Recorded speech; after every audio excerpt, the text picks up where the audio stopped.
Waqt laqa mal-komunità tan-negozju u l-intrapriża Awċija l-Forza Nazzjonali ppreżentat il-programm elettorali speċifiku għal Għawdex, proposti li ġew infassla wara li l-Partit Nazzjonalista sema dak illi riedu l-Għawċin.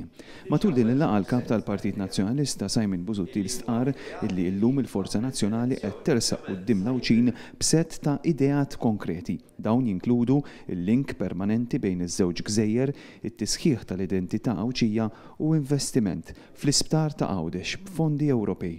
Simon Busuttil fakkar kif hu fl-aħħar snin dejjem żamm kuntatt mal-Għawċin u mal-komunità kummerċjali Għawċija. Imbagħad kien f'Jannar illi għadda meta tlaqqat il-Konvenzjoni Ġenerali fejn beda proċess iffukat ta' konsultazzjoni illi ġabar l-idejat tal-Għawċin kollha. Quddiem diversi rappreżentanti tan-negozji Għawċin tkellem ukoll l-Inġinier Simon Mizzi illi mexxa l-Konvenzjoni di Għawdex u stqarr illi f'5 xhur ġabar il fuq minn 400 proposta illi ġew iffiltrati għal 100 sabiex ikun hemm programm iffukat għal 5 snin li ġejjin. Dawn il-100 proposta tal-Forza Nazzjonali issa jinsabu fil-programm elettorali speċifiku għal Għawdex. Robert Cremona għal Net News minn Marsalforn.